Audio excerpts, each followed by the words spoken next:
નમસ્કાર ખેડૂત મિત્રો, ખેડૂત પ્રયાસ ચેનલમાં આપનું સ્વાગત છે। આજે તારીખ 20 એપ્રિલ 2024 સવારના મહત્વના હવામાન સમાચાર ચેનલમાં નવા આવો તો સબસ્ક્રાઇબ કરી લેજો। ગુજરાતમાં પવનની દિશા બદલાતા ગરમીમાં થશે ઘટાડો। હાલ રાજ્યમાં ઉત્તર પશ્ચિમથી ઉત્તરના પવન ફૂંકાઈ રહ્યા છે, જેના કારણે રાજ્યમાં તાપમાન થોડું ઓછું થવાની શક્યતા હવામાન વિભાગ દ્વારા દર્શાવવામાં આવી છે।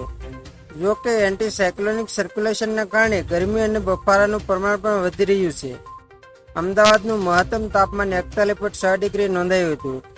હવામાન વિભાગના જણાવ્યા પ્રમાણે રાજ્યમાં પવનની દિશા બદલાવાને કારણે આગામી 4 દિવસ બાદ તાપમાનમાં ઘટાડો નોંધાઈ શકે છે, જ્યારે આજે સૌરાષ્ટ્રમાં પોરબંદર અને જૂનાગઢ જિલ્લામાં હીટવેવની સ્થિતિ સર્જાવાની શક્યતા છે। આ સાથે હવામાન વિભાગે એમ પણ જણાવ્યું છે કે ગુજરાત અને સૌરાષ્ટ્રમાં હોટ એન્ડ હ્યુમિડ કન્ડિશન રહેશે। 4 દિવસ બાદ તાપમાનમાં 2 થી 3 ડિગ્રીનો ઘટાડો નોંધાશે, જે બાદ ધીરે ધીરે તાપમાનમાં વધારો નોંધાશે તેવી શક્યતા દર્શાવવામાં આવી છે। હવામાન વિભાગની આગાહી પ્રમાણે આગામી 7 દિવસ ગુજરાત, દીવ, દમણ, દાદરાનગર હવેલીમાં હવામાન શુષ્ક રહેવાની શક્યતા દર્શાવવામાં આવી છે।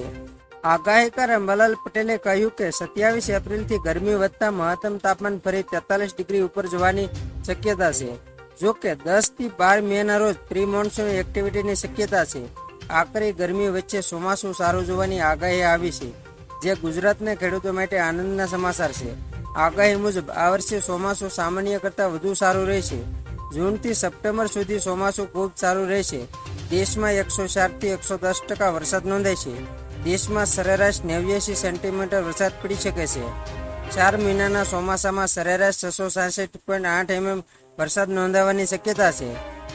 દેશમાં ચોમાસું 1 જૂન આસપાસ કેરળમાં પ્રવેશ કરશે, તો ગુજરાતમાં સામાન્ય કરતાં વધુ વરસાદ નોંધાય તેવી શક્યતા છે। અલ નીનોની અસર ઘટતા ચોમાસું સારું રહેશે। તો ખેડૂત મિત્રો, આ હતા સવારના મહત્વના હવામાન સમાચાર। ફરી વખત મળીશું નવી અપડેટ સાથે। ત્યાં સુધી જોતા રહેજો ખેડૂત પ્રયાસ યુટ્યુબ ચેનલ।